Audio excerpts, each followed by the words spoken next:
அஸ்ஸலாமு அலைக்கும் வரஹ்மத்துல்லாஹி வபரகாத்துஹு. ஒரு சமயம் சுவர்ணகு பேரரசி ஃபாத்திமா அலி அன்ஹா அவர்கள் தங்களது 2 ஈரக்குழி துண்டுகளான இமாம் ஹசன் அலி அவர்களையும் இமாம் ஹுசைன் அலி அவர்களையும் அழைத்து கொண்டு தனது அருமை தந்தையர் கண்மண் நபி ஸல்லல்லாஹு அலைஹி வஸல்லம் அவர்களிடம் சென்றார்கள். அருமை மகளையும் ஈரக்குழி துண்டுகளான பேர குழந்தைகளையும் கண்ட கண்மண் நபி ஸல்லல்லாஹு அலைஹி வஸல்லம் அவர்களுக்கு அளவு கடந்த மகிழ்ச்சி ஏற்பட்டது. எழுந்து நின்று வரவேற்று அமர வைத்தார்கள். பின்பு வந்த விஷயத்தை விசாரித்தார்கள். எனது அருமை தந்தையே, உங்கள் பேர குழந்தைகளுக்கு ஏதாகிலும் கொடுங்கள் என்று கேட்டார்கள். சோனப்பேரரசி ஃபாத்திமா ரலியல்லாஹு அன்ஹா அவர்கள் உடனே கண்மண் நபி ஸல்லல்லாஹு அலைஹி வஸல்லம் அவர்கள் சந்தோஷமாக, ஹசனுக்கு இல்மை கொடுத்தேன், ஹுசைனுக்கு வீரத்தை கொடுத்தேன் என்று சொன்னார்கள். சந்தோஷமடைந்த சுவனப்பேரரசி ஃபாத்திமா அலி அவர்கள் தங்கள் குழந்தைகளை வீட்டிற்கு அழைத்துச் சென்றார்கள். இச்சம்பவத்தின் மூலம் நாம் அறிய வேண்டிய படிப்பினை: சுவனப்பேரரசி ஃபாத்திமா அலி அவர்கள் வீட்டில் பல நாட்களாக உண்ண உணவு இல்லை. பிள்ளைகள் பசியால் வாடிக்கொண்டிருந்தார்கள். அதனால் தன் தந்தையாரிடம் அழைத்துச் சென்று ஏதாகிலும் வாங்கி கொடுக்கலாம் என்று அழைத்து வந்தார்கள். ஆனால் இங்கு நடந்ததோ வேறு. உணவு ஏதாவது கொடுத்து பசியை போக்குவார்கள் என்று நினைத்து வந்தால் இல்மையும் வீரத்தையும் பரிசாக கொடுத்து சிறப்பித்தார்கள் கண்மண் நபி ஸல்லல்லாஹு அலைஹி வஸல்லம் அவர்கள். இதன் பரக்கத்தால் ஹசன் அலி அவர்கள் இல்மிலும் ஹுசைன் அலி அவர்கள் வீரத்திலும் சிறந்து விளங்கினார்கள். அந்த விஷயத்தில் இருவரும் உலக பிரசித்தி பெற்றார்கள். ஹசன் அலி அவர்கள் அமைதியானவர்கள், அதிக ஞானம் உள்ளவர்கள். இவர்கள் 6 மாதங்களும் சில நாட்களுக்கு கலீஃபாவாக பதவியில் இருந்தார்கள். நீதியும் பொறுமையும் ஞானமும் அமைதியும் ஒன்று சேர பெற்றிருந்தார்கள். தங்கள் செல்வம் அனைத்தையும் 2 தடவை அல்லாஹ்வின் பாதையில் அர்ப்பணித்துள்ளார்கள். நடந்து சென்றே 20 தடவை புனித ஹஜ் செய்துள்ளார்கள். இமாம் ஹுசைன் அலி அவர்கள் வீரம் நிறைந்தவர்களாக திகழ்ந்தார்கள். ஹசரத் முஆவியா அலி தனக்கு பின் தனது மகன் யசீது தான் கலீஃபா என்று கூறிவிட்டு இறந்தார். இந்த சமயத்தில் இமாம் ஹுசைன் அலி அவர்கள் தமது குடும்பத்தாருடன் மக்காவுக்கு சென்று அங்கு வசித்தார்கள். கலீஃபா பதவியில் இருந்த யசீது மகா குடிகாரர். சதா காலமும் மது குடித்து கொண்டிருப்பார். இது கூஃபா மக்களுக்கு வெறுப்பை ஏற்படுத்தியது. இமாம் ஹுசைன் தான் கலீஃபாவாக இருக்க தகுதியானவர் என்று முடிவு எடுத்து இவர்களை கூஃபாவுக்கு வரும்படியும், உங்களை கலீஃபாவாக்கி எங்கள் உயிர், பொருள், ஆவி அனைத்தையும் உங்களுக்கே அர்ப்பணமாக்குவதாகவும் இவர்களுக்கு தொடர்ந்து பல கடிதங்கள் அனுப்பி கொண்டிருந்தனர். கடிதத்தை பார்த்த இமாம் ஹுசைன் அலி அவர்கள் அநீதிக்கு எதிராக சத்தியம் ஜெயிக்க அறப்போர் செய்வது புனித கடமை என உறுதி கொண்டு தனது குடும்பத்தில் உள்ள 100 நபர்களை அழைத்து கொண்டு கூஃபாவை நோக்கி சென்றார்கள். இதற்கு இடையில் கூஃபா மக்கள் இவர்களை வரச் சொல்லி விட்டு இவர்களுக்கு துரோகம் செய்தனர். கர்பலா என்ற இடத்திற்கு இவர்கள் வந்தவுடன் யசீதின் உத்தரவின் பேரில் ஈராக்கின் ஆளுநர் உபேதுல்லாஹ்வின் படையினரால் சூழப்பட்டார்கள்.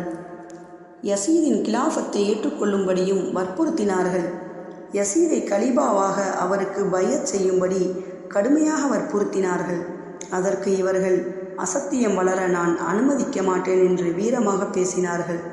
கடுமையான வாக்குவாதம் நடந்த பின்பு அது போராக வந்தது. இந்த போரில் இவர்கள் 43 படுங்காயத்துடன் ஷஹீதாக்கப்பட்டார்கள்.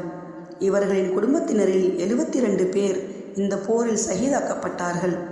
சுவனப்பேரரசி ஃபாத்திமா அலி அவர்களின் புனித குடும்ப வாரிசுகள் இந்த போரில் வீர மரணம் எய்தினார்கள். சுவனப்பேரரசி ஃபாத்திமா அலி அவர்களின் அன்பு கணவர் அலி அலி அவர்களை கார்ஜியா கூட்டத்தைச் சேர்ந்த கதாமா என்ற பேரழகி மீது அப்துர் ரஹ்மான் இப்னு முல்ஜிம் என்பவன் காதல் கொண்டான். திருமணம் செய்ய விரும்பிய போது நஹர்வான் போரில் தனது தந்தை சகோதரன் இருவரையும் இழந்த அவள் அலி அலி அவர்களை கொலை செய்ய திட்டம் தீட்டியிருந்தாள். எனது மகர் தொகையாக அலி அலி அவர்களை கொலை செய்து வந்தால் உன்னை திருமணம் செய்வதாக இப்னு முல்ஜிமிடம் சொன்னாள். இதை கேட்ட அந்த அயோக்கியன் பல நாட்கள் காத்திருந்து இரகசிய வேவு பார்த்து விஷம் தேய்க்கப்பட்ட அம்பால் அவர்களை குத்தி கொன்றான். சுவனப்பேரரசி ஃபாத்திமா அலி அவர்களின் மூத்த மகன் ஹசன் அலி அவர்களை அவர்களின் மனைவி ஜவுதா என்பவளுக்கு யசீது ஆசை வார்த்தைகளை கூறி, உன் கணவனை விஷம் வைத்து கொலை செய்தால் உன்னை அரபு நாட்டின் அரசியாக்குவேன், பிறகு உன்னை மணப்பேன் என்று ஆசை வார்த்தை காட்டினான். அரபு நாட்டு அரசி பட்டத்திற்கு ஆசைப்பட்டு அவள் தனது அன்பு புருஷனுக்கு உணவில் விஷம் வைத்து கொலை செய்தாள். இந்த கர்பலா போரில் சுவனத்து பேரரசி ஃபாத்திமா அலி அவர்களின் இளைய மகன் ஹுசைன் அலி அவர்களும் அவர்களுடன் சேர்ந்து ஹசரத் அலி அலி அவர்களின் 4 மனைவிகளான ஃபாத்திமா அலி, உம்முல் பனீன், லைலா, அஸ்மா இவர்களின் மூலம் பிறந்த 9 ஆண் குழந்தைகள் கர்பலா போர்க்களத்தில் ஷஹீதாக்கப்பட்டார்கள். ஃபாத்திமா அலி அவர்களின் புனித குடும்பத்தினர்கள் ஷஹீதான கர்பலா என்ற ஊர் பக்தாதிற்கு தென்மேற்கே 60 மைல் தூரத்தில் இருக்கிறது. இது ஒரு அரபி வார்த்தையாகும். இமாம் ஹுசைன் அலி அவர்களுக்கு இந்த ஊரின் பெயரை சொன்னால் போதும். அவர்கள் இந்த ஊருக்கு இப்படி விளக்கம் சொன்னார்கள்: கர்ஃப் துன்பம், பலா சோதனை, கர்பலா துன்பம் சோதனை தரும் ஊர் என்று சொன்னார்கள்.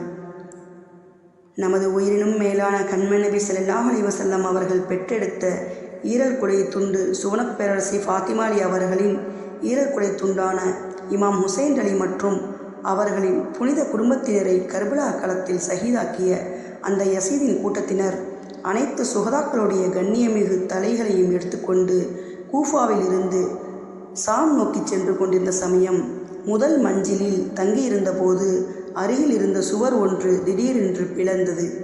அதிலிருந்து ஒரு அழகான கை ஒன்று வெளிப்பட்டு குருதி தேய்ந்த எழுதுகோலால் கீழ்வரும் பைத்தை அச்சுவற்றில் எழுதியது. அது கண்டு அவ்வாயோக்கியர்கள் பயந்து அலறி அடித்து கொண்டு ஓடினார்கள். இதோ அந்த அற்புத பைத்: அத்தர்ஜு உம்மத்தன் கத்தலத் ஹுசைனன் ஷஃபாஅத ஸத்திஹி யௌமல் ஹிசாப். இதன் பொருளாவது: ஹுசைன் அலி அவர்களை கொன்ற சமுதாயமே, நீங்கள் கேள்வி கேட்கப்படும் மறுமை நாளில் அவரது பாட்டனார் முஹம்மது ஸல்லல்லாஹு அலைஹி வஸல்லம் அவர்களின் ஷஃபாஅத்தை ஆதரவு வைக்கிறீர்களா? வைக்காதீர்கள், கண்டிப்பாக கிடைக்காது என்பதை. சுவனத்து பேரரசி ஃபாத்திமா அலி அவர்களின் ஈரல் குடை துண்டான அன்பு மகன் இமாம் ஹுசைன் அலி அவர்களை கர்பலாவில் கொன்ற கொடியவன் யசீது முஆவியா அலி அவர்களின் மகனாவான். இவன் சிறந்த கவிஞராகவும் ரசிகனாகவும் இருந்தான். மது குடிப்பதில் அலாதி பிரியமுடையவன். மது குடிப்பதுதான் அவர்கள் அன்றாட வேலை. தாகத்துடன் கூட தண்ணீர் கூட குடிக்க மாட்டான். தண்ணீருக்கு பதில் மது குடித்து தாகம் தீர்த்து கொள்வான். உணவுக்கு பின் அவனுக்கு மதுதான் உணவாக இருந்தது. ஒழுக்கத்தில் கேடுகெட்டவனாக திகழ்ந்தான். யசீது ஒரு கொடுங்கோலன், கொடியவன் என்று அனைத்து சரித்திர ஆசிரியர்களும் ஒருமித்த கருத்தையை கொண்டுள்ளனர். ஒரு சரித்திர ஆசிரியர் கூட அவனை நல்லவன் என்று கூறவில்லை.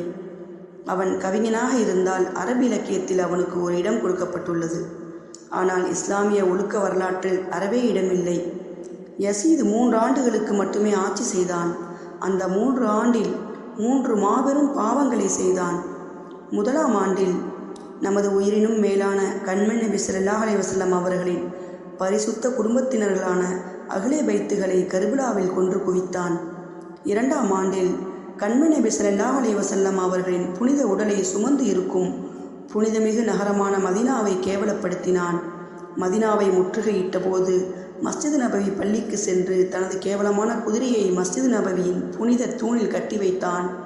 அந்த முரட்டு குதிரை பள்ளியை அசுத்தம் செய்தது. குதிரையின் அசுத்தத்தின் வீச்சத்தால் 3 நாட்கள் அங்கு யாரும் தொழ முடியவில்லை. அந்த அளவு அந்த மோசக்கார யசீதின் குதிரை புனித மஸ்ஜித் நபவியை தனது மலஜலத்தால் அசிங்கப்படுத்தியது. அதை கண்டு அவன் கொஞ்சம் கூட வருத்தப்படவில்லை. 3ஆம் ஆண்டில் கண்மணி நபி ஸல்லல்லாஹு அலைஹி வஸல்லம் அவர்கள் பிறந்த ஊரும் அல்லாஹ்வின் புனிதமிகு வீடான கஅபத்துல்லாஹ் அமைந்திருக்கும் புனித மாநகரம் மக்காவை கலங்கப்படுத்தினான். யசீது மக்காவை முற்றுகையிட்டு அங்குள்ள மக்களை கொடுமைப்படுத்தினான். அல்லாஹ்வின் புனிதமிகு வீடு இருக்கிறது என்று கொஞ்சம் கூட அச்சமில்லாமல் அப்புனித பூமியில் அட்டூழியம் செய்தான். புனிதமிகு கஅபத்துல்லாஹ்வில் புகுந்து கஅபாவில் கட்டப்பட்டிருந்த புனிதமிகு திரைச்செலியை தீயிட்டு கொளுத்தினான். இப்படி தனது 3 வருட அற்ப பதவியில் 3 விதமான மாபெரும் பெரிய கொடுமைகளையும் அட்டூழியங்களையும் கொலைகளையும் செய்தான் கொடியவன் யசீத். கர்பலா போர்க்காலத்தில் ஷஹீதான இமாம் ஹுசைன் அலி அவர்களின் மரணச் செய்தி கேட்டு சற்று நேரம் மட்டும் வருத்தப்பட்டான். இமாம் ஹுசைன் அலி அவர்களை கொலை செய்ய காரணமாக இருந்த உபைதுல்லாஹ்வை அல்லாஹ் அளிப்பானாக, ஹுசைனுக்கு அல்லாஹ் நல்லருள் பாலிப்பானாக என்று மட்டும் சொன்னான். பின்பு அந்த கொடியவனின் மனம் அலங்கோலமானது. இரவும் பகலும் புலம்பிக் கொண்டிருந்தான்.